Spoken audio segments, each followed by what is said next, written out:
बंदी छोड़ सतगुरु रामपाल जी परमेश्वर जी की जय हो।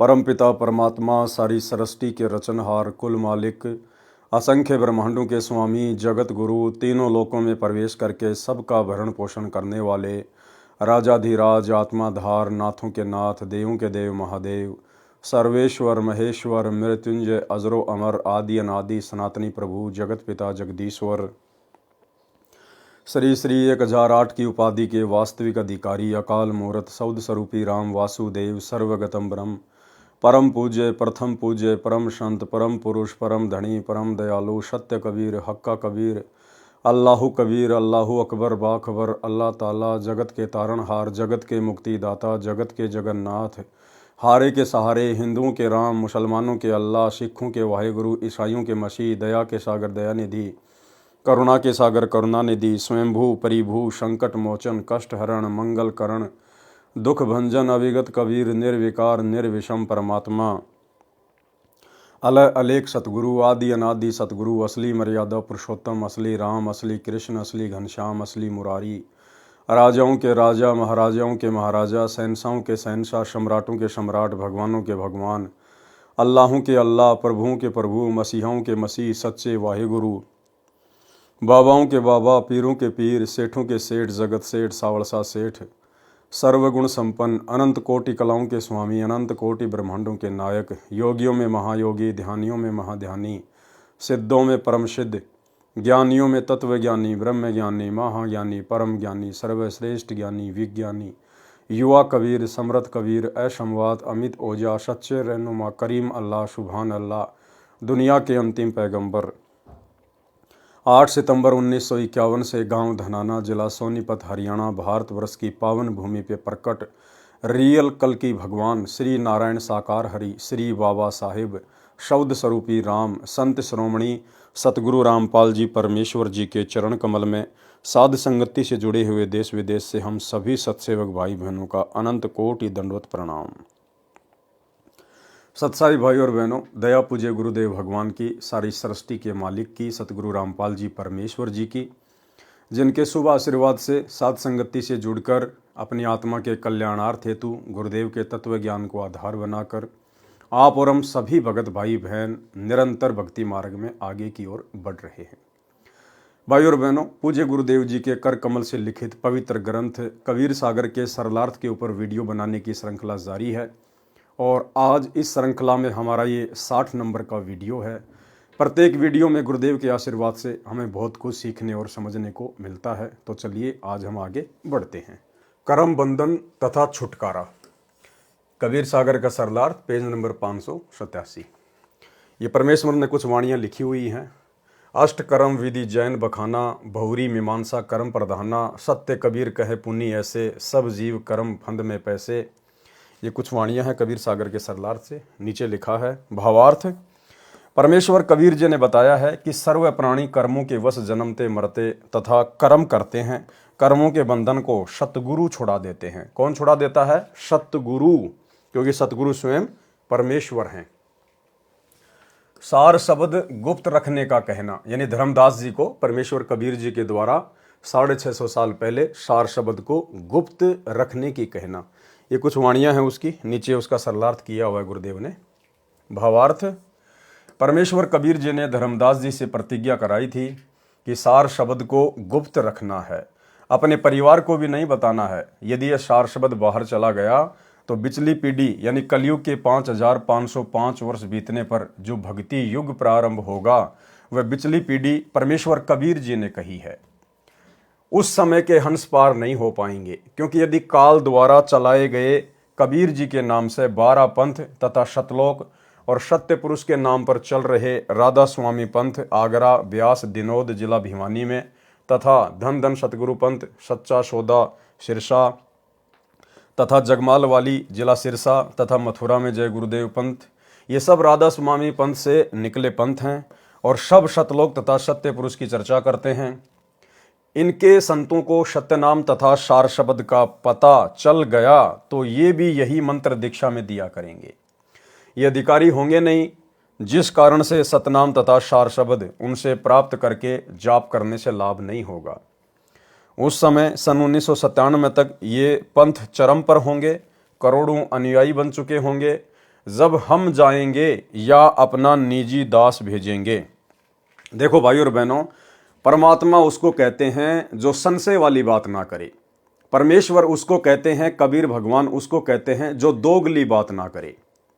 लेकिन यहां पर हमने समझना होगा कि ये दोगली बातें हैं या परमेश्वर जो वर्तमान में सतगुरु रामपाल जी के रूप में प्रकट हैं, स्वयं को छुपा के इस प्रकार की बातें कह रहे हैं। क्या कह रहे हैं?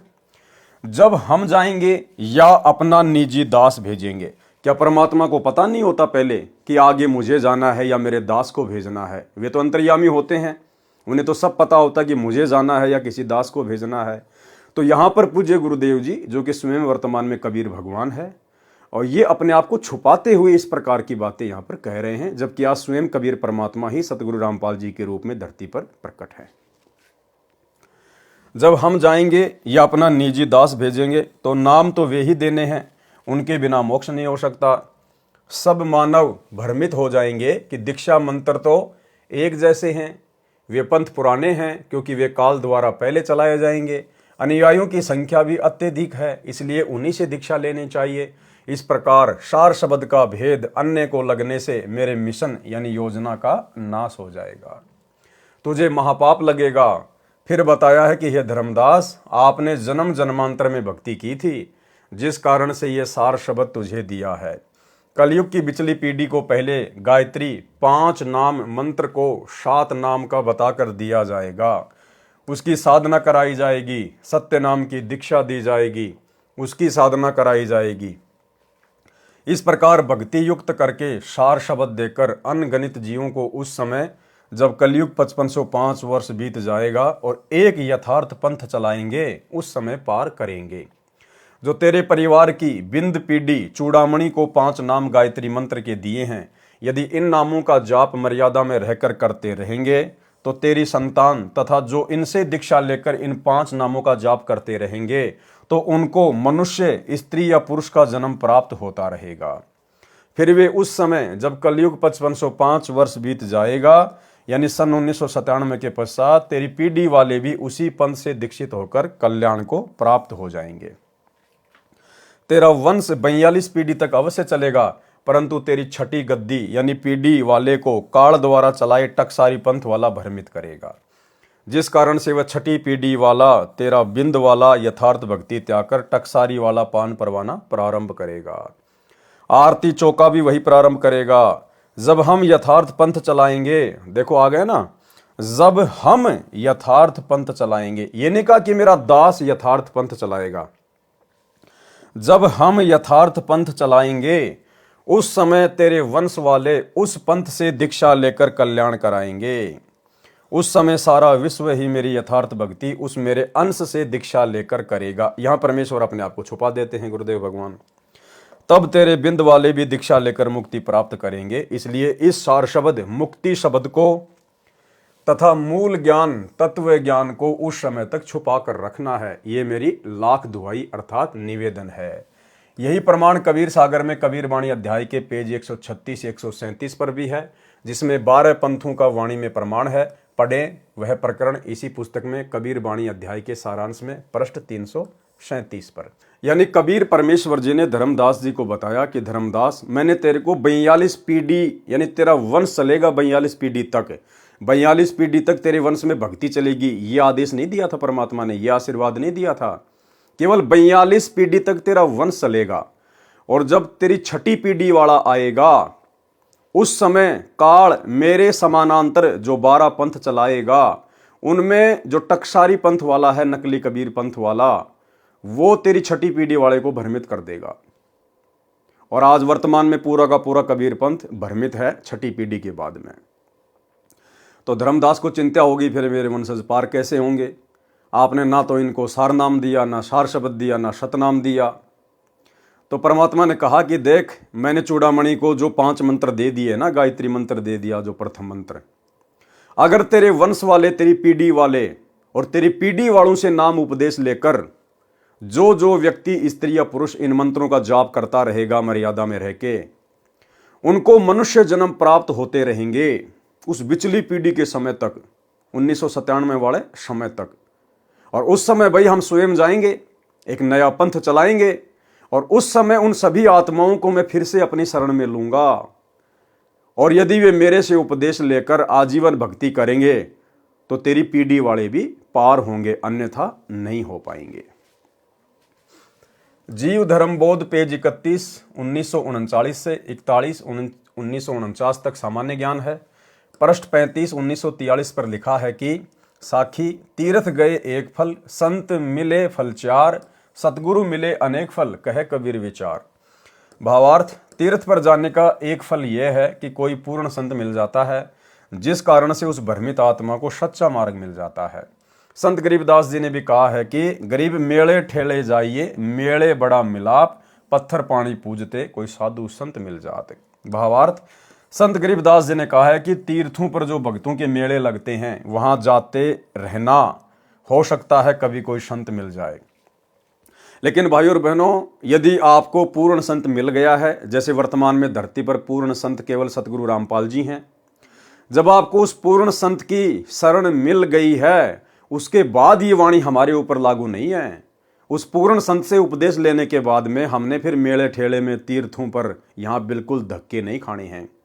ये वाणी तो केवल उस समय के लिए है जब तक आपको पूर्ण संत नहीं मिलता है।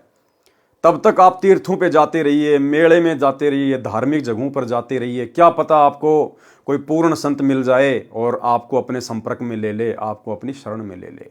लेकिन जब हम उसकी शरण में आ जाते हैं, उसके बाद फिर हमने मंदिर, मस्जिद, चर्च, गुरुद्वारे, धार्मिक स्थल, तीर्थ वगैरह, मेले वगैरह हमने कहीं नहीं जाना है। केवल फिर अपनी भक्ति और मर्यादाओं का ध्यान रखना है और कल्याण हो जाए। जैसे धर्मदास जी तीर्थ भ्रमण पर मथुरा वृंदावन गया था, वहां स्वयं परमेश्वर कबीर जी ही जिंदा संत के रूप में मिले और धर्मदास जी का जन्म ही सुधर गया, कल्याण को प्राप्त हुआ।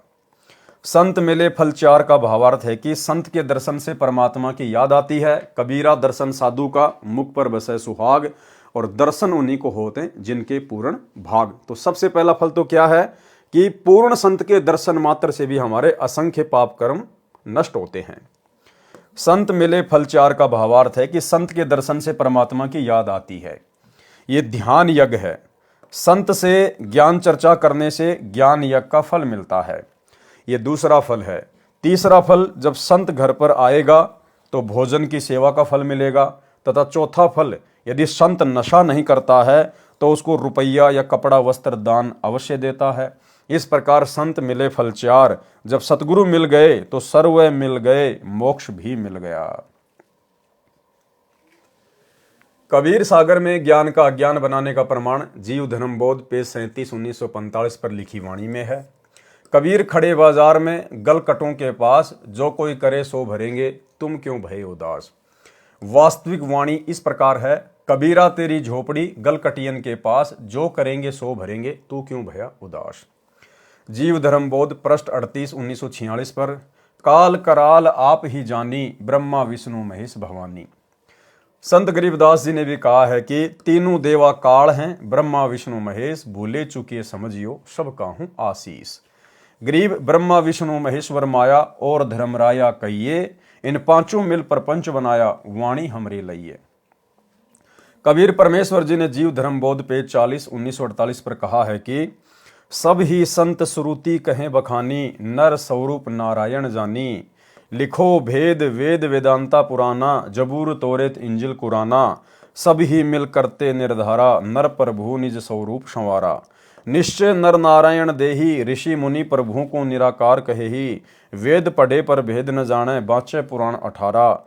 सब ग्रंथ कहें प्रभु नराकार, ऋषि कहें निराकार। सब ग्रंथ कहें प्रभु नराकार, नराकार मानी नर आकार, मानव सदृश से है परमात्मा, साकार है। ये कौन कहते हैं? सब ग्रंथ कहें प्रभु नराकार, यानी भगवान नर आकार में है, साकार है। और ऋषि कहें निराकार, निराकार मानी अदृश्य, दिखाई नहीं देता। तो ऋषियों ने वेदों को ढंग से समझा नहीं।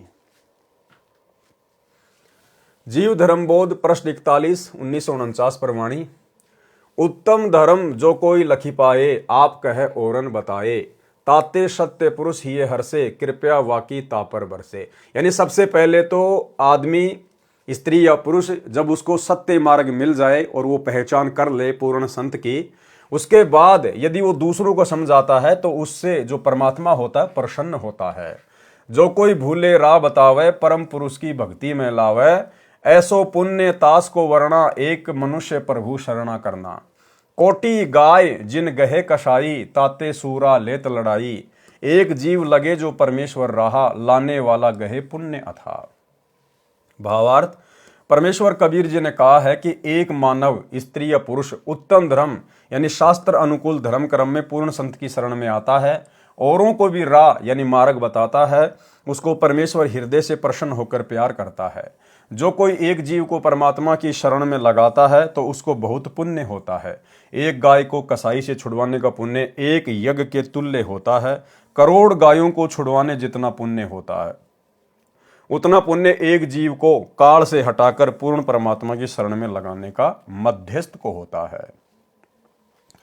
जीव धर्म बोध, पृष्ठ 42 1950 से 61 1969 तक का सारांश। पृष्ठ 42-43 पर सामान्य ज्ञान है। जीव धर्म बोध, पृष्ठ 44 1952 पर। परमात्मा की कृपा बिना परिश्रम अर्थात कर्म भी साथ नहीं देता। चौपाई। पुरुषार्थ की ऐसी बातें कर अवश्य पुरुषार्थ ताते, यथा किसान की किसानी कर ही, उपजे अन्न पेट निज भर ही। हल बाही अवश्य ते ही करना, भली भांति निज खेत संवरना। बीज बोए रखवाली कीजे, पशु पंछी से बचाव करीजे। करी निज श्रम विनसे प्रभु पाही, भरे खेत वर्षा करिताही। जो ईश्वर वर्षा नहीं करही, व्यर्था किसानी ताकी पर ही। जो बरसे वर्षा सुकाला, तो किसान सो होए निहाला। जो आलस करके नर कोई, संशय पे हल जोते नहीं सोई। बीज न बोए न कर रखवारी, बरसे घन अरु भरसे कियारी। ताहे अनफल हाथ न आए, मूर्ख मिथ्या आस लगाए।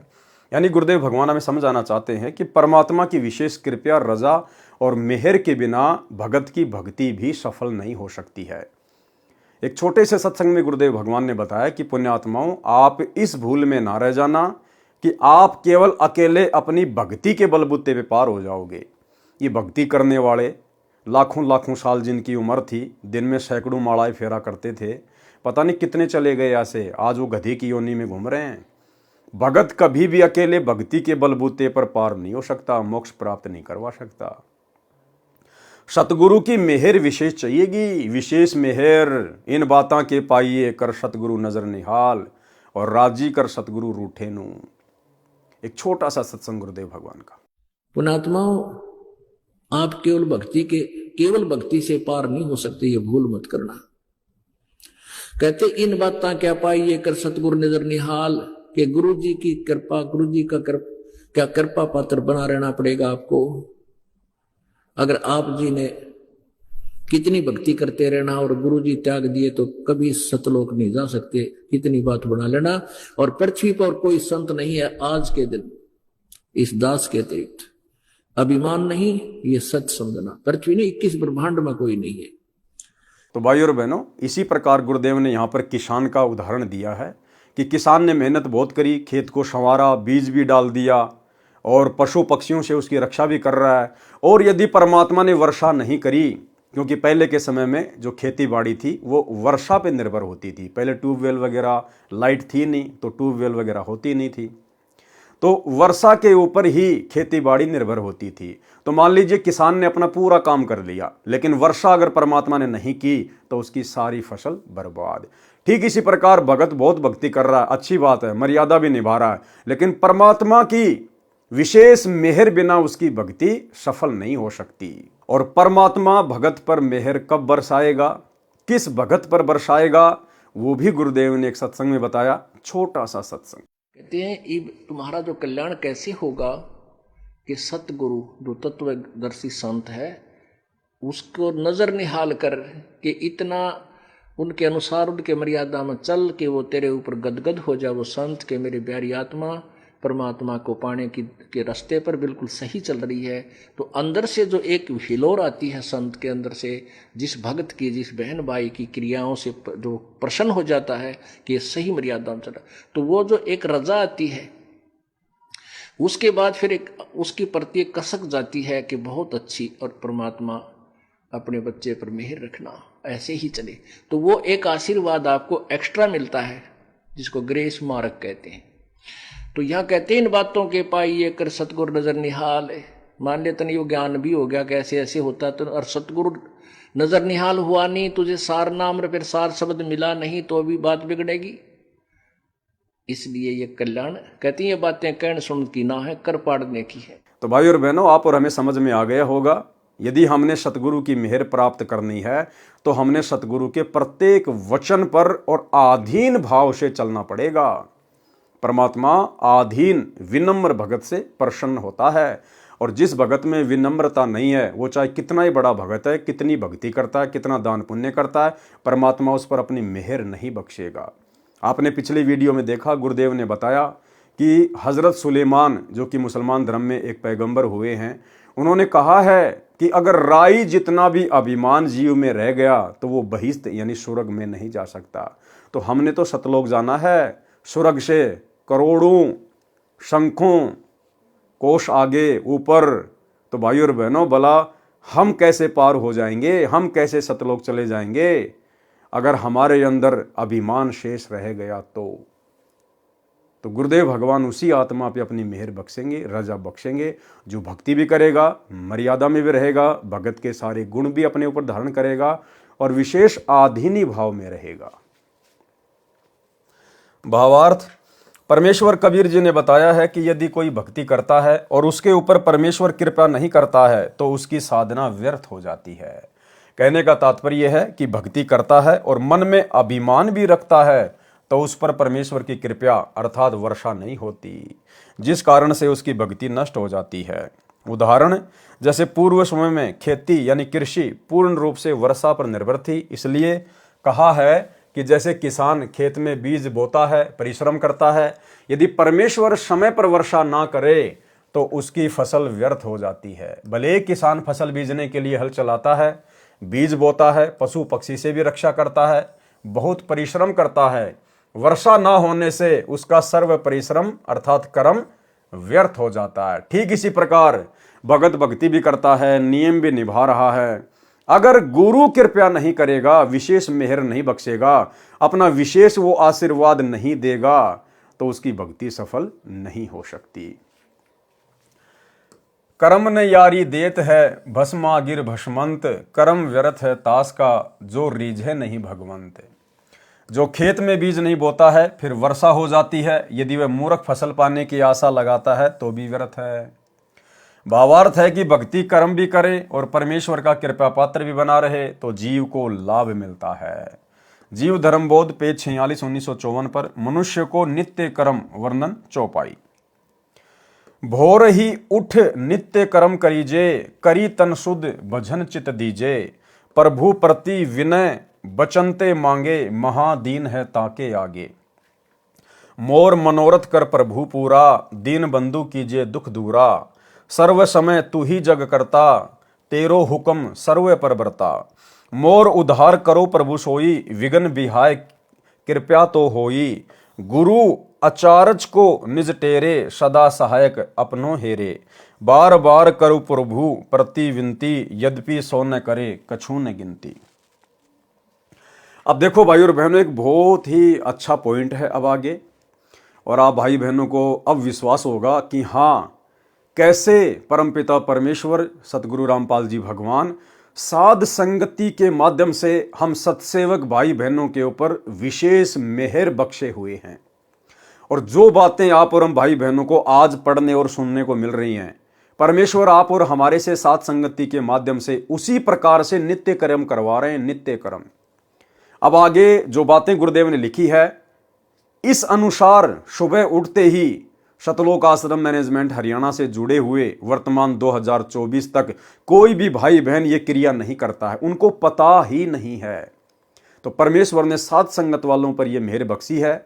जिस नित्य कर्म का गुरुदेव यहां जिक्र करने जा रहे हैं, वो नित्य कर्म भाई बहन पिछले 3 वर्षों से लगातार कर रहे हैं सुबह उठते ही। क्या है?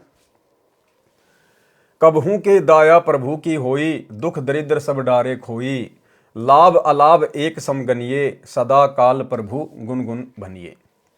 भावार्थ, परमेश्वर कबीर जी ने कहा है कि भगत को सुबह उठकर नित्य कर्म करना चाहिए। प्रथम वाणी में यानी पृष्ठ की वाणी नंबर 12 में लिखा है कि भोर ही उठी नित कर्म करीजे, करी तन शुद्ध भजन चित दीजे। सुबह उठते ही मंगलाचरण पढ़ें। क्या कह रहे हैं गुरुदेव? सुबह उठते ही मंगलाचरण पढ़ें। तो आप और हम सभी सत्सेवक भाई बहन मंगलाचरण पढ़ते हैं कि नहीं पढ़ते? हम तो रात को सोते हैं उससे पहले भी मंगलाचरण करते हैं। घर से बाहर निकलते हैं बच्चे स्कूल के लिए या अन्य व्यक्ति अपने कार्य के लिए तो भी हम मंगलाचरण करते हैं। गाड़ी लेकर निकलते हैं तो गाड़ी चलते ही मंगलाचरण शुरू हो जाता है। तो आप और हम सभी भगत भाई बहन सुबह उठते ही क्या करते हैं? मंगलाचरण। सुबह उठते ही मंगलाचरण पढ़ें। यदि याद है तो मौखिक मन मन में या बोलकर उच्चारण करें, उसके पश्चात निमन शब्द बोलें। फिर मंगलाचरण के बाद में कौन सी वाणियां बोलनी है? समरथ साहिब रतन उजागर, सत्य पुरुष मेरे सुख के सागर, जूनी संकट मेटो गुसाई, चरण कमल की मैं बलि जाही, भाव भक्ति दी जो परवाना, साधु संगति पूर्ण पद ज्ञाना, जन्म कर्म मेटो दुख दुंदा, सुख सागर में आनंद कंदा, निर्मल नूर जहूर जुहारम, चंद्र गता देखो दीदारम, तुम हो बंकापुर के वासी, सतगुरु काटो यम की फांसी, मेहरबान हो साहिब मेरा, गगन मंडल में दीजो डेरा, चकवे चिदानंद अविनाशी, रिद्धि सिद्धि दाता सब गुण राशि, पिंड पुराण जिन दीन दाना, गरीब दास जाकू कुर्बाना। तो आप और हम सभी भगत भाई बहन सुबह उठते ही इसी प्रोसीजर को फॉलो करते हैं। सबसे पहले बैठे बैठे या उठकर या हाथ मुंह धोकर, जैसे भी है, दरबार साहिब के आगे खड़े होकर या अपने बिस्तर पर, जैसे भी है, सुबह उठते ही सबसे पहले हम मंगलाचरण करते हैं। उसके बाद हम सतगुरु महिमा की ये 8 वाणियां बोलते हैं। और ये प्रोसीजर पिछले 8 वर्षों से साध संगति में चला हुआ है। और सभी भगत भाई बहनों को ये इस प्रकार का एक पोस्टर बना के, इस प्रकार का A4 साइज का ये पैम्पलेट बना के, ये उसके पीछे का भाग है जिस पर नियम और मर्यादाओं के विषय में परमात्मा ने दास से एक शब्द बनवाया था, वो लिखा हुआ है। और ये उसका जो है फ्रंट पेज है जिसमें पूज्य गुरुदेव जी की फोटो, और नीचे देखो ये महिमा की 8 वाणियां लिखी हुई है पूरी की पूरी। और सभी भाई बहनों को यही कहा गया था कि सुबह उठते ही हमने सबसे पहले मंगलाचरण करना है, फिर सतगुरु महिमा की ये 8 वाणियां हमने प्रतिदिन बोलनी है। यदि आपको याद नहीं है तो आप इस पैम्पलेट को हाथ में लेकर बोल सकते हैं। तो भाई और बहनों, परमात्मा के हिसाब से कौन चल रहा है? कबीर सागर के सरलार्थ के हिसाब से भक्ति कहाँ हो रही है? शतलोक आश्रम मैनेजमेंट हरियाणा में या फिर साध संगति में। और ये कुछ नियम और मर्यादाओं के बारे में परमात्मा ने शब्द लिखवाया था। तो भाई और बहनों, मर्यादाओं के बिना तो भक्ति सफल हो ही नहीं सकती। तो गुरुदेव के आशीर्वाद से हम इस शब्द को एक बार गाएंगे ताकि हमें दोबारा से याद हो, हमारे अंदर एक ताजगी बनी रहे, मर्यादाओं को लेकर कोई भूल ना पड़े कि मुख्य मुख्य क्या मर्यादा है गुरुदेव भगवान की। भाई घर छूटो या जग रूठो, चाहे रूठो ये संसारा हो, कौन सुने मेरी काल नगर में, जय गुरु रूठ गया मारा हो, गुरु रूठ गया मारा हो।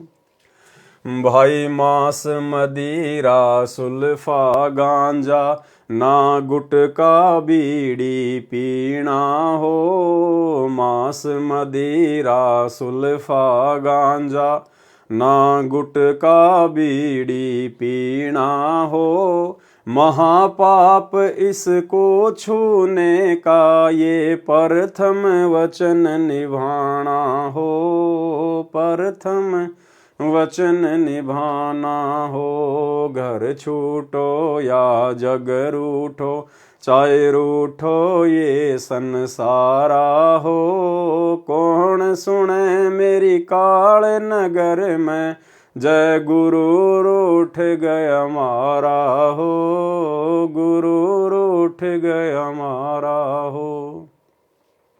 दूसरा नियम क्या है? भाई मंदिर मस्जिद तीर्थ दर्शन ना पूजू मात मसाणी हो। मंदिर मस्जिद तीर्थ दर्शन ना पूजू मात मसाणी हो। अस्थि विसर्जन पितर पूजा ना बूजा पड़वाणी हो, ना बूजा पड़वाणी हो। भाई घर छूटो या जग रूठो, चाहे रूठो ये संसारा हो। कौन सुने मेरी काल नगर में, जय गुरु रूठ गया मारा हो, गुरु रूठ गया मारा हो। आगे तीसरे नंबर का नियम, भाई मक्का मदीना अमरनाथ चाहे काशी धाम छुड़ानी हो। मक्का मदीना अमरनाथ चाहे काशी धाम छुड़ानी हो। सिवा गुरु के और जगत में ना करनी पूजा पानी हो, ना करनी पूजा पानी हो। भाई घर छूटो या जग रूठो, चाहे रूठो ये संसारा हो। कौन सुने मेरी काल नगर में, जय गुरु रूठ गया मारा हो, गुरु रूठ गया मारा हो। आगे 4 नंबर का नियम, भाई नियम चतुर्थ गुरु की आज्ञा चाहे काट के शीस चढ़ाना हो। नियम चतुर्थ गुरु की आज्ञा चाहे काट के शीस चढ़ाना हो।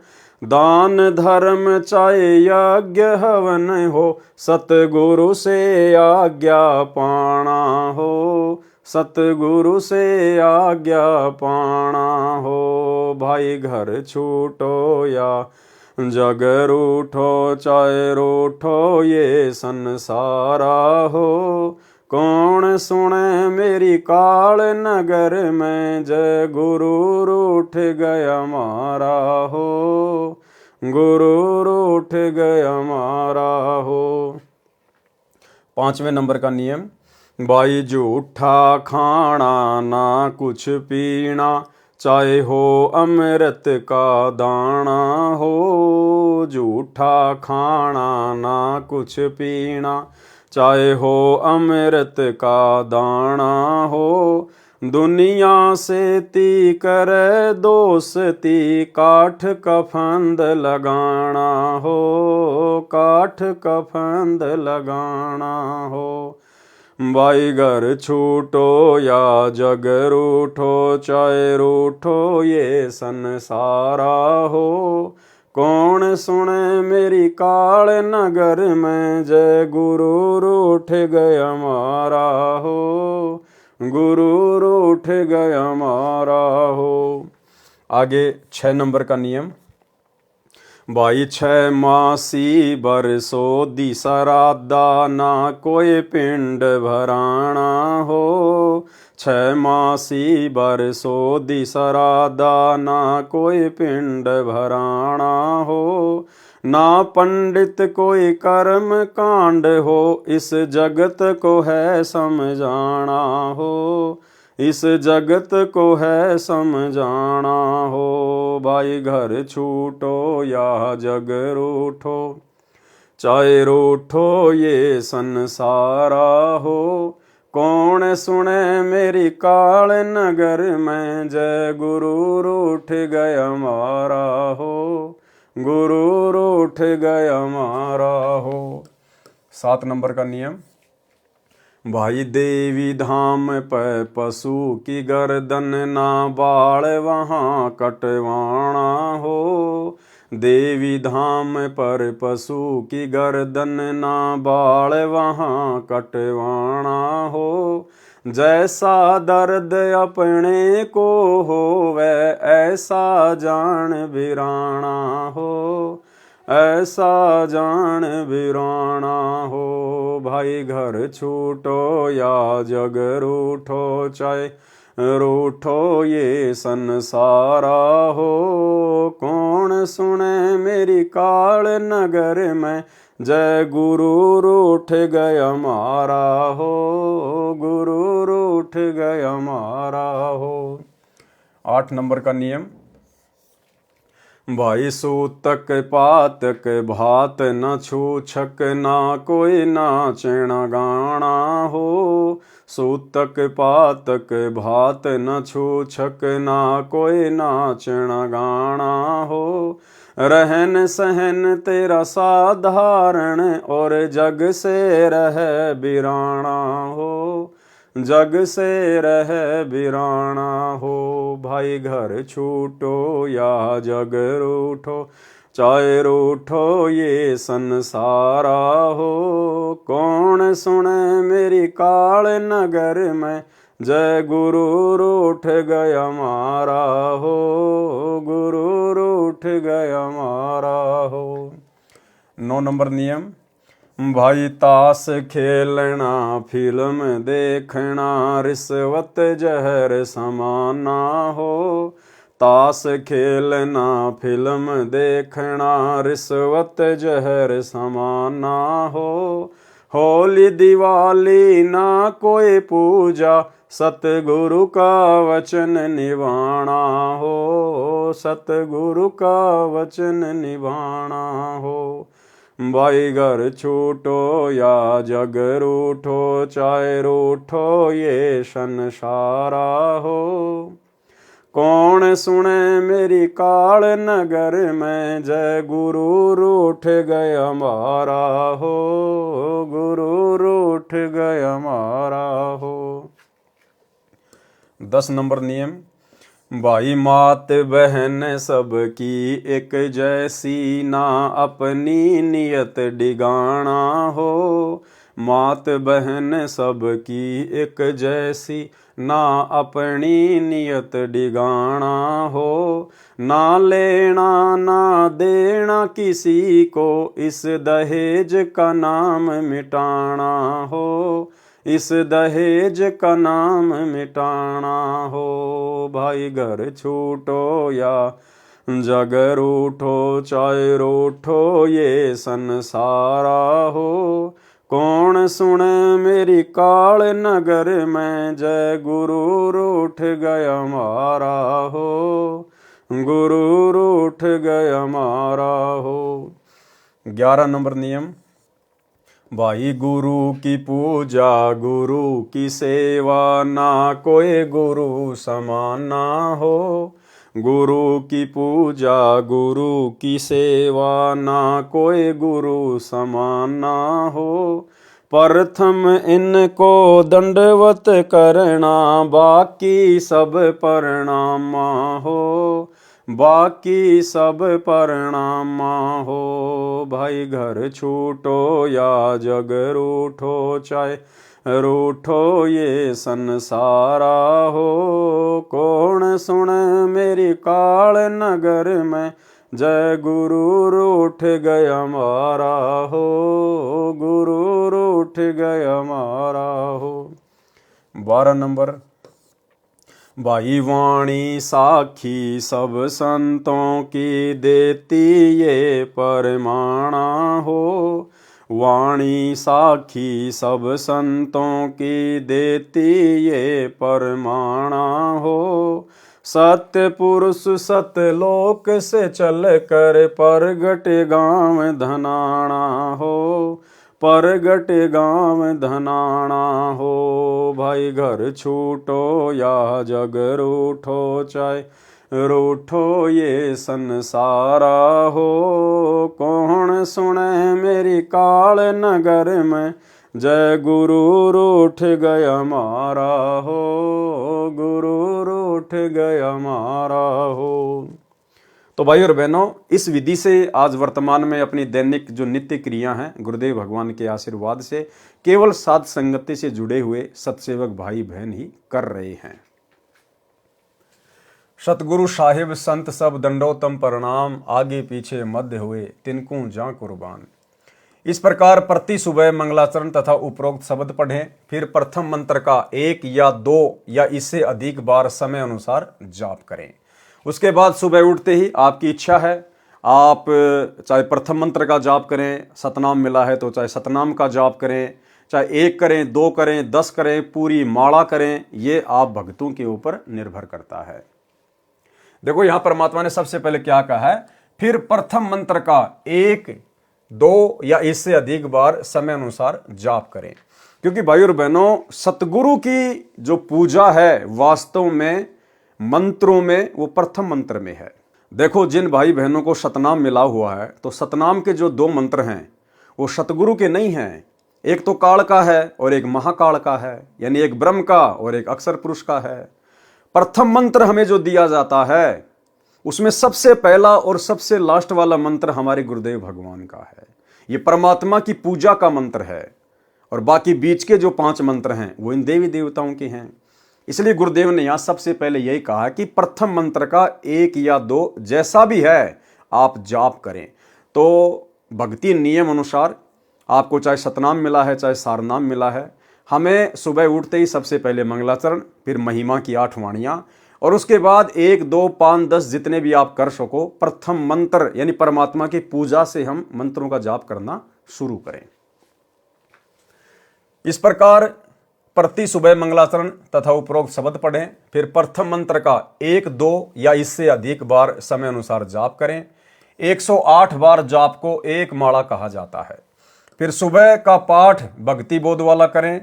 दिन में यदि सतनाम प्राप्त नहीं है तो प्रथम मंत्र का जाप करते रहें।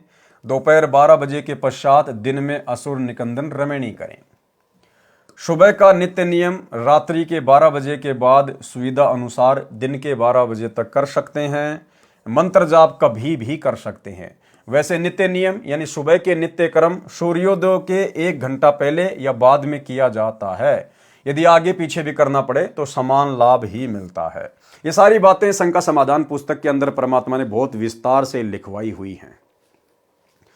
जिनको सतनाम प्राप्त है वे दिन में सतनाम का जाप करें, जिनको सारनाम प्राप्त है वे दिन में सारनाम का जाप करें। इसका मतलब ये नहीं कि रात में जाप ना करें। भाई रात तो वैसे सोने का समय होता है ना, इसलिए परमात्मा ने रात का नाम नहीं लिया, दिन का नाम लिया है। अन्यथा रात्रि में जब भी आपकी आंखें खुलें आप जी सतनाम भी कर सकते हैं, सारनाम भी कर सकते हैं, प्रथम मंत्र का भी जाप कर सकते हैं। यदि इच्छा हो तो प्रथम मंत्र भी कर सकते हैं, परंतु सत्यनाम प्राप्त होने के पश्चात सत्यनाम का जाप अधिक करना है। यानी सतनाम जिन भाई बहनों को मिल गया है तो उसके बाद हमने सतनाम के जाप को ज्यादा महत्व देना होता है। प्रथम मंत्र का आप 1 या 2 माला कर सकते हैं, लेकिन सतनाम को फिर हमने ज्यादा से ज्यादा सुमरण के रूप में लेना है। चलते फिरते, खाते पीते, उठते बैठते, काम धंधा करते करते, यानी सतनाम मिलने के बाद में प्रथम मंत्र की कम से कम 1 माला, 2 कर सको तो बहुत अच्छी बात है। इसके बाद हमने सतनाम को ज्यादा महत्व देना है। सतनाम की आप चाहे 10 माला करो, 20 करो, चाहे 50 करो, यह आपके ऊपर निर्भर करता है। सारनाम में सतनाम का लाभ भी मिलता है, इसलिए सारनाम मिलने के पश्चात सतनाम के जाप की कोई आवश्यकता नहीं रह जाती। यदि सारनाम के जाप में कठिनाई आए तो पहले कुछ मिनट अकेला सतनाम का जाप करना चाहिए, फिर शीघ्र ही सारनाम का जाप करना चाहिए। शाम के समय संध्या आरती करनी चाहिए। इसको करने का सही समय सूर्य अस्त के समय है। यदि किन्हीं कारणों से आगे पीछे करनी पड़े तो भी समान लाभ मिलता है। विशेष परिस्थिति में संध्या आरती सूर्य अस्त से 1 घंटा पहले तथा रात्रि के 12 बजे से पहले तक भी कर सकते हैं। असुर निकंदन रमैणी भी विशेष परिस्थितियों में दिन के 12 बजे से रात्रि के 12 बजे तक कर सकते हैं, समान लाभ मिलेगा। लेकिन इसको प्रतिदिन करने का अभ्यास ना बनाएं। देखो जो नियम बता दिए गुरुदेव ने वो तो नियम ही है। गुरुदेव ने नित्य नियम का सही समय बताया, सूर्योदय के 1 घंटा पहले यानी 5 बजे के आसपास का समय। असुर निकंदन रमैणी का उचित समय बताया दिन के 12 बजे से 2 बजे के बीच का, और संध्या आरती का उचित समय बताया सूर्य अस्त के समय। विशेष समय तो यही है। बाकी गुरुदेव ने हमें छूट दे रखी है, वो बात अलग है। लेकिन परमात्मा ये कह रहे हैं कि आप फिर इसको रोजाना वैसे ही ना करना शुरू कर दें। भाई कभी कभार आपको समय नहीं है, आप समय पर नित्य नियम नहीं कर पाए, तो फिर आप आगे पीछे कर सकते हैं जो समय परमात्मा ने जो बता दिया है एक्स्ट्रा। लेकिन इसको रोजाना नियम ना बनाएं कि अभी तो दिन के 12 बजे तक का समय है, कर लेंगे आराम से, क्या जल्दी है। अरे रात के 12 बजे तक का बताया गुरुजी ने रमेणी का, कर लेंगे। परमात्मा कहते हैं इसको फिर रोजाना का वो टाइम टेबल ना बनाओ, वो तो केवल विशेष परिस्थितियों में है। अगर आप इसको फिर रोजाना उसी हिसाब से करने लग जाओगे तो फिर वो लाभ आपको नहीं मिलेगा। यदि आप यात्रा में हैं तो आप यात्रा में तीनों संध्या कर सकते हैं, मंत्र भी कर सकते हैं। यदि आप सुबह भ्रमण के लिए जाते हैं और आपको सुबह का नित्य कर्म याद है तो सैर करते करते भी कर सकते हैं। लेकिन भाई और बहनों, जब आपको ज्ञान हो जाएगा, इस परमात्मा की महिमा का पता चल जाएगा कि मनुष्य शरीर क्यों मिला है, फिर आप कभी भी टहलते टहलते घूमते घूमते नित्य नियम नहीं करोगे। चाहे आपको याद है चाहे नहीं है, आप विधि अनुसार ही करोगे, बैठकर या खड़े होकर अपने घर पर समय निकालकर। यदि आप सुबह भ्रमण के लिए जाते हैं और आपको सुबह का नित्य कर्म याद है तो सैर करते करते भी कर सकते हैं। इसी प्रकार तीनों संध्या आप सैर करते करते भी कर सकते हैं। लेकिन भाई और बहनों, अब साथ संगति से जुड़ने के बाद जब हमें यह ज्ञान हुआ है, सतगुरु का ज्ञान हुआ है, सतगुरु की महिमा का ज्ञान हुआ है, अब हम सत्सेवक भाई बहन जब तक तीनों समय की आरती सही प्रकार से नहीं कर लेते हैं तब तक हमारे को आत्म संतुष्टि नहीं होती है। हम चलते फिरते खाते पीते संध्या आरती नहीं कर सकते, क्योंकि अब हमें पता चल गया कि परमात्मा की भक्ति से बढ़कर और कोई कार्य दुनिया में नहीं है। हम 100 कार्यों से समय निकालकर, पहली बात तो भगत जिसको ज्ञान हो गया वो फालतू के कार्यों में उलझता ही नहीं है कि उसको समय ना मिले। और फिर भी कभी कभार ऐसी परिस्थिति पैदा होगी तो भी हम कोशिश करेंगे परमेश्वर की आरती के लिए समय निकालने का। अब ये खाते पीते, चलते चलते, गाड़ी चलाते चलाते, अब ये नित्य नियम यदि हम करेंगे, हमारी आत्मा संतुष्ट नहीं हो पाएगी। यदि याद है तो, यदि याद नहीं है तो भक्ति बोध पढ़ते हुए भी किसी पार्क या एकांत सुरक्षित स्थान पर जहाँ दुर्घटना का भय ना हो चलते चलते कर सकते हैं।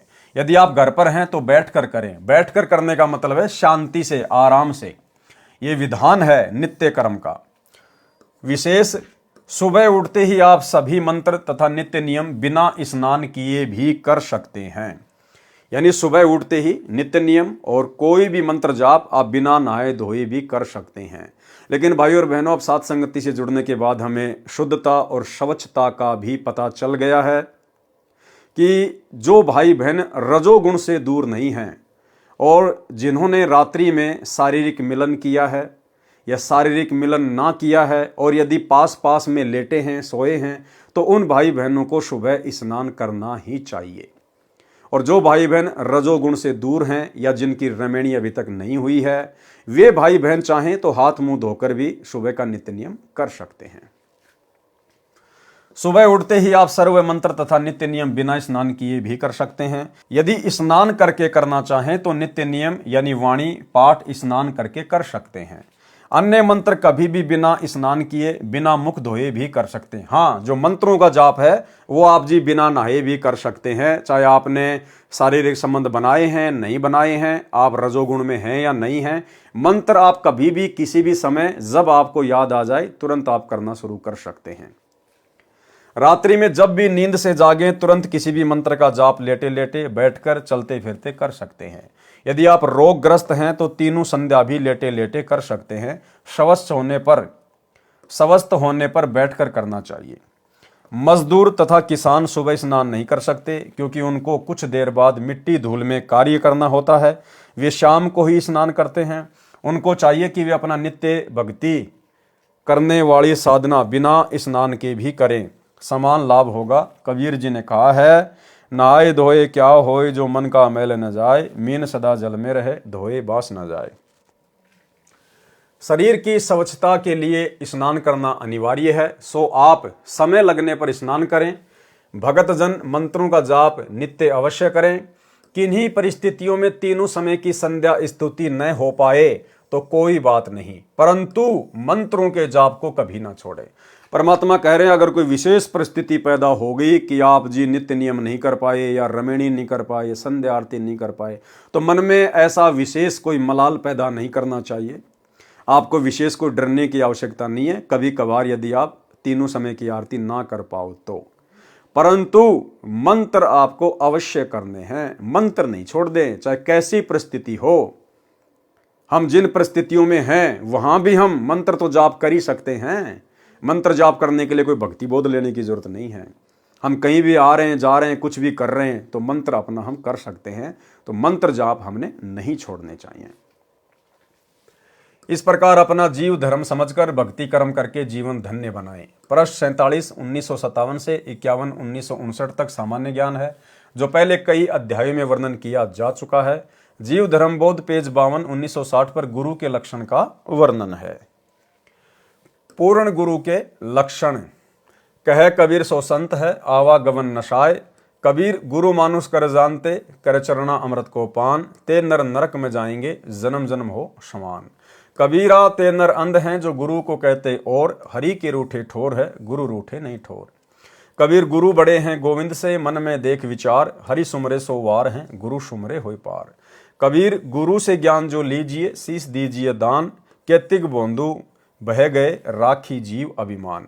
कबीर तीन लोक नौखंड में, गुरु से बड़ा ना कोई, करता करे ना कर सके, गुरु करे सो होय। ये कुछ वाणियां परमेश्वर ने कबीर सागर से ली हैं। भावार्थ यह है कबीर सागर के अध्याय जीव धर्म बोध के पेज 52 1960 की फोटोकॉपी है, जिसमें गुरु महिमा तथा पूर्ण गुरु की पहचान तथा उसके लक्षण बताए हैं।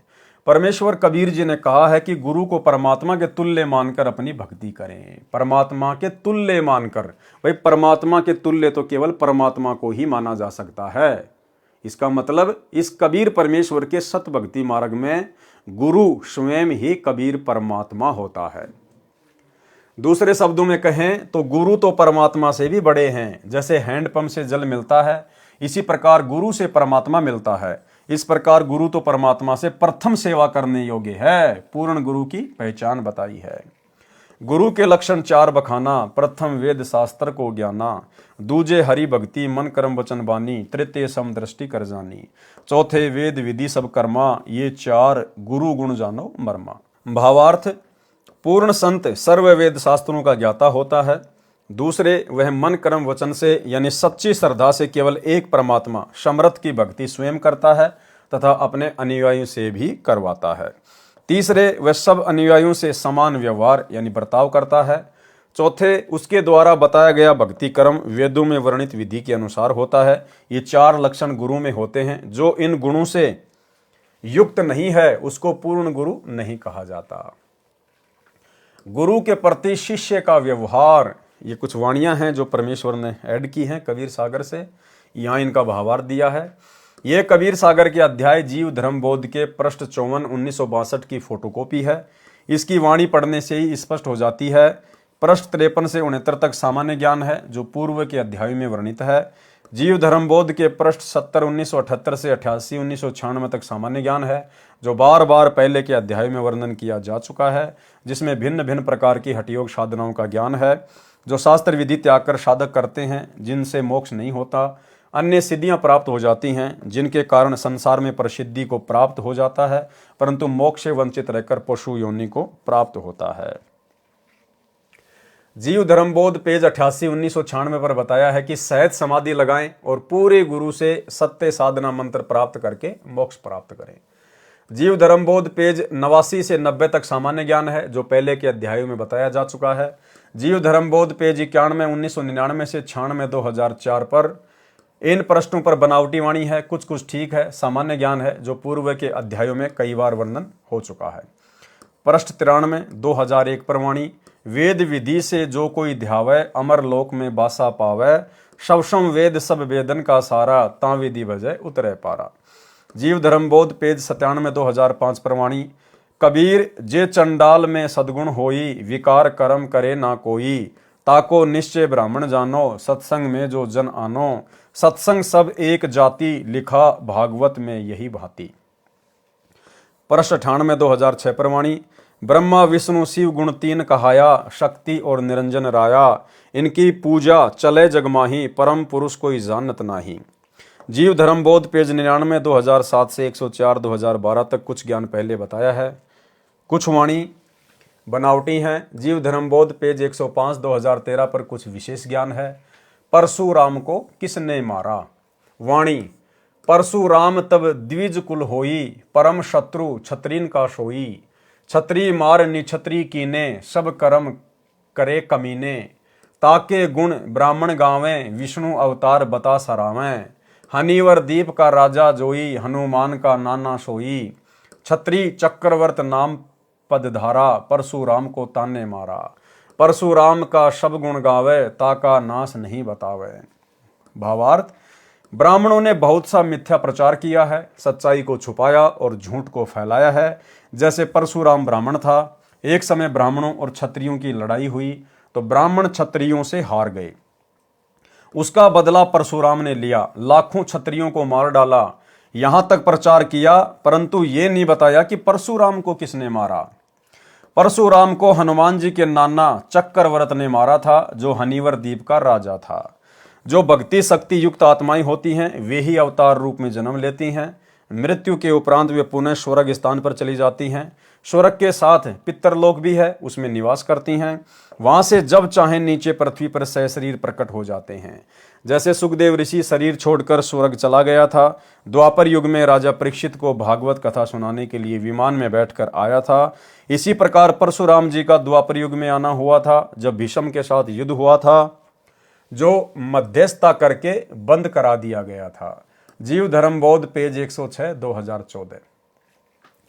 चंद्र नखा भगनी रावण की, सरूपन खां ते ही कहे विपर जी, लक्ष्मण तास से विवाह कहे नाटा, नाक चंद्र नखा का काटे को काटा, काहे को काटा, सब गलती रावण की गिनाई, लक्ष्मण की कुबुद्धि नहीं बताई, रामचंद्र को राम बताया, असल राम का नाम मिटाया, ये ब्राह्मण की है करतूती, ज्ञान बिना सब प्रजा सूती। भावार्थ, रावण की बहन का नाम चंद्र नखा था, उसको सुर्पण नखा बताया गया। वह लक्ष्मण से विवाह करना चाहती थी, लक्ष्मण ने उसका नाक काट दिया। उसके प्रतिशोध में रावण ने भी महान गलती की, परंतु ब्राह्मणों ने एक तरफा ज्ञान कहा है।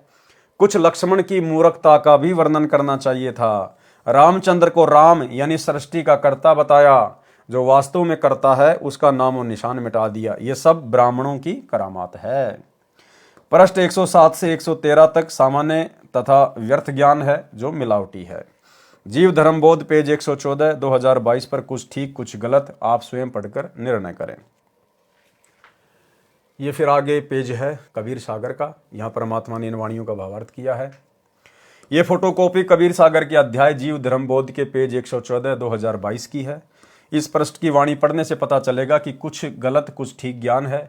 जैसे सिद्ध करना चाहा है कि हनुमान का जन्म केसरी वानर से बताया है, इस प्रकार की मिथ्या कथा को वाणी के माध्यम से चित्तार्थ करने की कुचेष्टा की है। एक स्थान पर हनुमान जी के दुम नहीं बताई है, वास्तव में हनुमान जी के दुम थी, वह दुम सदा बाहर नहीं रहती थी, आवश्यकता पड़ने पर बाहर प्रकट कर लेते थे। उदाहरण के तौर पर गधे का गुप्तांग देखने से दिखाई नहीं देता, गधी से मिलन के समय 3-4 फुट लंबा निकल आता है। अब देखो भाई और बहनों, इस पेज को लेकर काफी कुछ बहस पहले से साध संगत और मैनेजमेंट वालों के बीच में चलती आ रही है, और कुछ एक भाई बहन वर्तमान में इसी को लेके बैठ गए हैं। देखो, परमात्मा जब हमें भक्ति दे देते हैं तो समय समय पर परमात्मा हमारे हाव भाव, हमारे विचार भी चेक करते हैं। तो ये एक प्रकार की हम सत्सेवकों की, परमेश्वर के बच्चों की जो है ये परीक्षा है। यानी पहले हमारे विचारों में कितनी मलिनता थी, कितनी गंदगी थी, हम लोग खुद भी गालियों का यूज किया करते थे, भद्दी भद्दी विचारधारा रखा करते थे, मन में अश्लील विचार, अश्लील कार्य। तो परमेश्वर अब हमको चेक करते हैं बीच बीच में। अब ये तो परमेश्वर की प्रोसीजर है, वो किस प्रकार से चेक करेगा। तो यहां पर परमात्मा ने हनुमान जी की दुम यानी जो ये पूंछ का जो जिक्र किया है, कि बहुत सारे लोग कहते हैं कि हनुमान के पूंछ नहीं थी, लेकिन गुरुदेव भगवान कह रहे हैं कि हनुमान के पूंछ थी, और हनुमान कोई वानर नहीं था, कोई वानर कोई प्रजाति का नहीं था। जब आवश्यकता पड़ती थी तो हनुमान अपनी पूंछ को जो है वो प्रकट कर लिया करता था, अन्यथा अपनी पूंछ को अंदर समेट लेता था। ये एक जो है वो सिद्धि होती है। और उदाहरण दिया परमात्मा ने समझाने के लिए कि जिस प्रकार जो गधा होता है, गधी से मिलन के समय वो अपने गुप्तांग को 3 से 4 फुट लंबा कर लेता है और बाद में वापस उसको समेट लेता है। तो गुरुदेव भगवान ये चेक करना चाहते हैं कि मेरे बच्चे इस उदाहरण को सुनकर उनके मन में क्या भाव प्रकट होंगे, उनको अच्छा लगेगा या थोड़ा सा ये अटपटा सा लगेगा। परमात्मा हमारे हाव भाव चेक करते हैं कि अभी भी इनके अंदर वही गंदगी तो नहीं भरी पड़ी है। अगर इस गधे के गुप्तांग के उदाहरण को देखकर, सुनकर, पढ़कर यदि मेरे बच्चों को लगता है कि कुछ अच्छा सा नहीं लगा, तो समझो परमेश्वर ने हमारे अंदर अपना सद्गुणों का सॉफ्टवेयर डाल दिया है। अब अश्लील बातें, अश्लील विचार हमारे आसपास हों तो भी हमें अच्छे नहीं लगेंगे। तो ये हम भक्तों की जो है ये परीक्षा के लिए, और वैसे भी सांसारिक दृष्टि में इससे अच्छा उदाहरण और कोई नहीं हो सकता। बाकी उदाहरण तो बहुत है भाई और बहनों। परमात्मा चाहते तो आजकल जो प्रेशर वाले जैक हैं, आप जब उनको प्रेशर देंगे तो जैक के अंदर से वो स्टील का पाइप निकलेगा और जैसे आप उसकी हवा निकालोगे वापस आके जो है वो सिमट जाएगा। तो परमात्मा चाहते तो हाइड्रोलिक जैक का भी उदाहरण यहां पर जो है वो दे सकते थे, लेकिन परमेश्वर ने आप और हमारे अंदर के भाव चेक करने थे, इसलिए परमात्मा ने गधे के गुप्तांग का उदाहरण दिया है। उदाहरण के तौर पर गधे का गुप्तांग देखने से दिखाई नहीं देता, गधी के मिलन के समय 3-4 फुट लंबा निकल आता है। ये उदाहरण भले ही अभद्र लगे परंतु सटीक समझना। देखो खुद मालिक कह रहे हैं ये उदाहरण भले ही अभद्र लगे, चाहे तुम भक्तों को अच्छा ना लगे, परंतु सटीक समझना। तो परमेश्वर ने यहां पर हमारी परीक्षा ली है। यह तो किसी से छुपा भी नहीं है। ऐसे पवन सुत जी अपने दुम को प्रकट तथा अप्रकट करते थे। रामायण ग्रंथ में प्रसंग है कि जब हनुमान जी लंका देश में सीता जी की खोज करने गए थे, उनको रावण के दूत पकड़कर दरबार में ले गए। रावण ऊंचे सिंहासन पर बैठा था। हनुमान जी ने अपनी दुम को बढ़ाकर उसको रस्सी की तरह गोल करके रावण से ऊंचा आसन बनाकर उस पर बैठ गए थे। फिर पूंछ पर कपड़े रुई लपेटकर आग लगाकर दुम जलाने का आदेश रावण ने दिया। जब हनुमान जी ने दुम बहुत लंबी बढ़ा दी थी, जिसके ऊपर बहुत सारे कपड़े व रुई लपेटी थी, उसी से लंका को जलाया था। लेकिन हनुमान जी वानर नहीं थे। ये सत्य है कि रीछ, वानर, नाग, बछड़ा, नारा, डांडा आदि ये मनुष्य के गोत्र हैं। जीव धर्मबोध पेज 115 से 124 तक व्यर्थ तथा कुछ बनावटी वाणी है। जीव धर्मबोध पेज 125 2033 से 127 2035 तक का सारांश। आधीनी तथा जीव की स्थिति। जैसे कथा सुनते हैं कि श्री कृष्ण जी ने दुर्योधन राजा का शाही भोजन, जिसमें सटरस तथा सर्व व्यंजन थे, छोड़कर आधीन तथा निर्धन भगत विदुर जी के घर सरसों का साग खाया था। कबीर जी कहते हैं कि हम भी इसी प्रकार अभिमानी के साथ नहीं रहते। और भाई और बहनों, विदुर के घर श्री कृष्ण जी का रूप बनाकर जिस महापुरुष ने भोजन किया था, वे स्वयं कबीर परमेश्वर सतगुरु रामपाल जी ही थे। श्री कृष्ण जी ने भोजन नहीं किया था। श्री कृष्ण का रूप बनाकर कबीर परमात्मा सतगुरु रामपाल जी गए थे। हम पूज्य गुरुदेव जी का एक शब्द है जिसको गाते हैं उनकी महिमा में कि तुम मिलकर संगत सारी जय बोलो बंदी छोड़ की। उसमें एक जगह परमात्मा लिखते हैं कि दुर्योधन की मेवा त्यागी और साग विदुर घर खात जी। दुर्योधन की मेवा त्यागी और साग विदुर घर खात जी, बण आए कृष्ण मुरारी जय बोलो बंदी छोड़ की। तो गुरुदेव ने कोई श्री कृष्ण जी की महिमा में थोड़ा ना लिखा यह शब्द, ये अपनी स्वयं की महिमा में लिखा है। अर्थात श्री कृष्ण जी का रूप बनाकर उस समय विदुर के घर वो भोजन कबीर परमेश्वर सतगुरु रामपाल जी ने खाया था। सर्व पुराण, चारों वेद, कतेब, तोरेत, इंजिल, जबूर, कुरान भी यही बात कहते हैं। इसमें बहुत सारी आधीनी के ऊपर वाणियां हैं जो परमात्मा ने यहाँ पर जिक्र की हुई है। हम आगे चलेंगे इसके भावार्थ में। पृष्ठ 126 का सारांश। भावार्थ पृष्ठ 126 पर बताया है कि भगत को अधीनता से रहना चाहिए, जिसके साक्षी श्री रामचंद्र तथा वेद व चारों कतेब भी बताए हैं। जीव धर्मबोध पेज 127 2035 का सारांश। भावार्थ जैसे एक भगतमती भीलनी थी, उसने प्रेम से बेर स्वयं चखे फिर कहीं खट्टे बेर श्री राम तथा लक्ष्मण को न खिला दूं, फिर झूठे बेर श्री रामचंद्र तथा लक्ष्मण को खाने को दिए। श्री रामचंद्र जी ने तो खा लिए, अब भाई और बहनों श्री रामचंद्र जी ने नहीं खाए थे। दास बहुत सारी वीडियो में इस बात का जिक्र कर चुका है कि उस समय श्री रामचंद्र जी के रूप में कबीर परमेश्वर सतगुरु रामपाल जी थे, क्योंकि भगत के भावों की जो कदर है केवल ये कबीर परमात्मा ही समझ सकता है। श्री रामचंद्र तो राजा था, राजा का बेटा था। जब लक्ष्मण ने बेलनी के जूठे बेर नहीं खाए तो रामचंद्र कहां से खा लेता। श्री रामचंद्र जी ने तो खा लिए, लक्ष्मण जी ने आंखें बचाकर खाने के बहाने मुंह के साथ से पीछे फेंक दिए। फेंके गए जूठे बेर संजीवनी जड़ी रूप में द्रोणागिरी पर्वत पर उगे। रावण के साथ युद्ध में लक्ष्मण को तीर लगने से मूर्छित हो गए।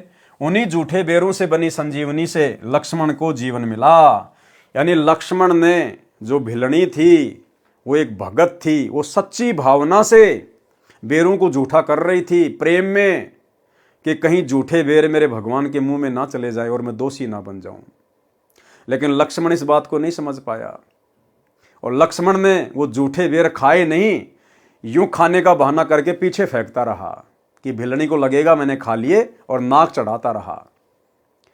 वो बेर पीछे गिरे द्रोणागिरी पहाड़ पर और संजीवनी बूटी के रूप में उत्पन्न हो गए। अब भगत की भावना का अनादर करने का क्या परिणाम निकलता है। राम रावण युद्ध हुआ, लक्ष्मण को शक्ति लगी, मूर्छित हो गया, कोमा में चला गया, और सुषेण नाम के वेद ने बताया कि ऐसे ऐसे द्रोणागिरी पहाड़ है और वहां पर संजीवनी बूटी के पौधे हैं, उनको लाया जाए सुबह सूर्योदय से पहले, और उनका रस निकाल कर, जो कि भिलनी के जूठे बेरों से बने थे संजीवनी बूटी के पौधे, वो संजीवनी बूटी के पौधे द्रोणागिरी पहाड़ समेत परमेश्वर कबीर जी सतगुरु रामपाल जी की विशेष शक्ति से हनुमान जी के माध्यम से श्रीलंका में लाए गए और उनका रस निचोड़ निचोड़ कर लक्ष्मण के मुंह में डाले गए, जो कि भिलनी के जूठे बेरों से उत्पन्न हुए थे। वो भिलनी की जूठन श्री लक्ष्मण जी ने पीनी पड़ी, खानी पड़ी, जिसने भगत का अनादर किया था, तब जाकर वो मूर्छा से बाहर आया। उन्हीं जूठे बेरों से बनी संजीवनी से लक्ष्मण को जीवन मिला। फिर बताया है कि आदम जी ने प्रभु की आज्ञा का पालन नहीं किया, जिस कारण आदन वन से निष्कासित हुए, इसलिए आधीन होना अनिवार्य है। आदम जी ने क्या पालन नहीं किया। परमात्मा ने कहा था कि ये जो बीच का जो पेड़ है ना, इसके फल नहीं खाना, लेकिन हवा के कहने पर आदम ने परमात्मा की आज्ञा तोड़ दी, उसको भी सजा भुगतनी पड़ी। परमात्मा ने उसको अदन के वन से निकाल दिया। ठीक इसी प्रकार भाई और बहनों, वर्तमान में लाखों की संगत जो इन सतलोक आश्रमों में जाती है, और जिस प्रकार से आदम ने हवा के बहकावे में आकर हवा के कहने पर परमेश्वर के आदेश को ठुकरा दिया, उनके वचन को तोड़ दिया था, ठीक इसी प्रकार इन सतलोक आश्रमों में जाने वाली लाखों की संगत आज ज्ञान को आधार ना बनाकर और गुरुदेव के कलयुगी परिवार के चक्कर में आकर कोऑर्डिनेटरों के कहने पर, आश्रम संचालकों के कहने पर परमेश्वर सतगुरु रामपाल जी के सत्संग रूपी वचनों को तोड़े जा रही है। कभी गंदी राजनीति में अपना पैर फंसा लेती है, कभी स्टेडियम बनवाए जा रहे हैं, हॉस्पिटल बनवाए जा रहे हैं, गुंडों की सीबीआई जांच करवाई जा रही है, हरियाणा के जाट आरक्षण में भक्तों को बैठाया जा रहा है, करोड़ों रुपया चंदे के रूप में दिया जा रहा है, लोगों के भवन बनवाए जा रहे हैं। आदम की तरह परमेश्वर के वचन तोड़े जा रहे हैं, सजा तो अंत में भुगतनी पड़ेगी। जीव धर्म बोध पेज 128 2036 से 132 2040 तक सामान्य ज्ञान है। जीव धर्म बोध पेज 133 2041 से 135 2043 तक नानक जी तथा कबीर जी की वार्ता है। जीव धर्म बोध पेज 136 2044 से 148 2056 तक अधिकतर बनावटी और मिलावटी वाणी लिखी है। पृष्ठ 145 2053 पर लिखी वाणी। 8 लाख योनि भरमी आवे, पुनि गहे जीव मनुष्य तन पावे। अरे भैया 84 लाख योनियां घूमने के बाद में मिलता है, 8 लाख योनियों के बाद नहीं। जबकि 84 लाख योनि है, इसमें 8 लाख लिखी हैं। पृष्ठ 146 2054 पर जीव धर्म बोध में अंग्रेजी अखबार का वर्णन है। उस समय कोई अंग्रेजी नाम भी नहीं जानता था, अखबार तो कहां थे। ये कुछ कबीर सागर की वाणियां जो परमेश्वर ने लिखी हैं, यहाँ उनका भावार्थ है। विवेक ऊपर दोनों पृष्ठों 146 147 की फोटोकॉपियों को पढ़कर पाठक जन समझ जाएंगे कि परमेश्वर कबीर जी के यथार्थ ज्ञान को बिगाड़ कर नाश किया है वर्तमान में जिसको सज्जन पुरुष कैसे सत्य मान सकते हैं, इसी तरह अपनी मंद बुद्धि द्वारा सत्य को अज्ञान बनाने की कुचेष्टा की गई है। जैसा कि इसी ग्रंथ के अंदर प्रथम बताया है कि काल द्वारा प्रचलित पंथों के अनुयायियों ने काल प्रेरणा से ग्रंथ का नाश किया है, फिर भी आवश्यक सच्चाई बच गई है। जो क्षति हुई है उसकी पूर्ति संत गरीबदास जी द्वारा परमेश्वर कबीर जी ने कराई है, जो संत गरीबदास जी के सदग्रंथ में लिखी है। परमेश्वर कबीर जी की कृपा से उस सदग्रंथ का भी सरलार्थ किया जाएगा। देखो भाई और बहनों, आने वाले समय में जो गरीबदास जी महाराज जी की वाणियों का 24,000 वाणियों का जो सदग्रंथ साहिब है, गुरुदेव भगवान कह रहे हैं आने वाले समय में उनका भी सरलार्थ किया जाएगा। और भाई और बहनों, आज गुरुदेव हिसार जेल से बैठकर उन्हीं वाणियों का सरलार्थ कर रहे हैं, उन्हीं वाणियों के ऊपर हमारे को सत्संग भेज रहे हैं। उसके पश्चात विश्व के सब ग्रंथों का सार निकालकर एक साझा ग्रंथ बनाया जाएगा। सर्व संसार भक्ति करेगा, सत्य को जानेगा, मानेगा और अपना कल्याण कराएगा। कबीर सागर का सारांश संपूर्ण हुआ। इस पवित्र ग्रंथ कबीर सागर का सरलार्थ परमेश्वर कबीर जी की कृपा से केवल 2 महीने में संपूर्ण हुआ है। यह परोपकारी शुभ कर्म परमेश्वर कबीर जी तथा परम श्रद्धेय स्वामी राम देवानंद जी गुरु महाराज जी की असीम कृपा से हुआ है। दिन रात कई कई घंटे सेवा करके प्रथम तो एक एक पंक्ति को पढ़ा, फिर भावार्थ किया, सत्य असत्य को जांचा और परमेश्वर को साक्षी रखकर यथार्थ ज्ञान लिखा है। 2 महीने में तो कबीर सागर पढ़ा भी नहीं जा सकता। समझना, निष्कर्ष निकालना, फिर हाथ से लिखना बिना परमेश्वर की कृपा से कभी संभव नहीं हो सकता। जो परमेश्वर कबीर जी ने जो वचन कहा था कि 13वें वंश मिटे सकल अंधियारा, इसी प्रकार भाई और बहनों परमेश्वर ने दया बख्शी आप और हम सभी साध संगति से जुड़े हुए सत्सेवक भाई बहनों के ऊपर। इस कलयुग के घोर समय में, जिस समय इंसान 2 टाइम की रोजी रोटी के लिए मारा मारा फिरता है, हमारे खुद के आश्रमों से जुड़े हुए भगत भाई बहनों के पास में भक्ति भी सही से करने का समय नहीं है। लेकिन यहाँ सतगुरु रामपाल जी परमेश्वर जी के आशीर्वाद से इस कबीर सागर के सरलार्थ के ऊपर आज पूरे 60 वीडियो बन चुके हैं। कबीर सागर का सरलार्थ आज पूरा कंप्लीट हो चुका है। ये विशेष जटिल कार्य जो इस सृष्टि में ब्रह्मा विष्णु महेश भी नहीं कर सकते, क्योंकि परमेश्वर के कर कमल से सरलार्थ की गई पुस्तक का अनुवाद या उसके ऊपर वीडियो वही बना सकता है जो पहले परमेश्वर से भली भांति परिचित होगा। और ये सेवा गुरुदेव ने आप और हम सत्सेवकों के ऊपर बख्शी। तो भाई और बहनों, 2 महीने में इस कबीर सागर के सरलार्थ के ऊपर वीडियो नहीं बन सकते थे। ना जाने काल क्या क्या रोड़े अटका देता, क्या क्या परेशानियां पैदा कर देता, बीमार कर देता और नए काम में उलझा देता, नई समस्या खड़ी कर देता। लेकिन सतगुरु रामपाल जी परमेश्वर जी वे ही हमारे गुरु हैं, वे ही हमारे परमेश्वर हैं, वे ही सारी सृष्टि के रचनहार है। उन परम श्रद्धेय सतगुरु रामपाल जी परमेश्वर कबीर अल्लाह की विशेष रजा के बिना कबीर सागर के सरलार्थ के ऊपर ये 60 वीडियो बनना नामुमकिन था। तो सभी भाई बहन हृदय से अपने गुरुदेव भगवान का जयकारा लगाकर उनका धन्यवाद करें। बंदी छोड़ सतगुरु रामपाल जी परमेश्वर जी की जय हो। थोड़ा बहुत इसमें वर्णन और है, वो देख लेते हैं। 13वें पंथ मिटे सकल अंधियारा तथा कबीर नौमन सूत उलझिया, ऋषि रहे झकमार, सतगुरु ऐसा सुलझा दे उलझे न दूजी बार। सतगुरु नाल वड़ाइयां जिन चाहे तिन दे, यानी सतगुरु के हाथ में है वो किसके ऊपर रजा बकसता है। आप और हम तो कल के भगत हैं, हम क्या जाने इस भक्ति और भगवान के बारे में। हमने नाम दीक्षा ली 2013 में, किसी ने 2012 में, किसी ने 14 में। उसके बाद गुरुदेव भगवान अपने मिशन को लेकर हिसार जेल में चले गए। हम तो गुरुदेव की 1 साल से ज्यादा संगति भी नहीं कर पाए। और परमेश्वर ने ये अनमोल सेवा अपने कर कमल से लिखित पुस्तकों के ऊपर वीडियो बनाने की सेवा आप और हम कल के बच्चों के ऊपर बख्शी है। जबकि उनके साथ तो बड़े बड़े भगत रहा करते थे आश्रम में, 24 घंटे उनके साथ रहा करते थे। गुरुदेव के दोनों बेटे, गुरुदेव का भाई, गुरुदेव के रिश्तेदार, बड़े बड़े कोऑर्डिनेटर जो 20-20 साल से 30-30 साल से भक्ति कर रहे हैं, 24 घंटे गुरुदेव के साथ में रहा करते थे। लेकिन परमेश्वर ने ये सेवा उनको नहीं बख्शी। क्यों? क्योंकि ये परमेश्वर की मौज के ऊपर है। वो किसको सेवा बख्शे। इसलिए कहा है सतगुरु नाल वड़ाइया जिन चाहे तिन दे। ये सब परमेश्वर कबीर जी ने ही किया है। कौन परमेश्वर कबीर जी? सतगुरु रामपाल जी परमेश्वर।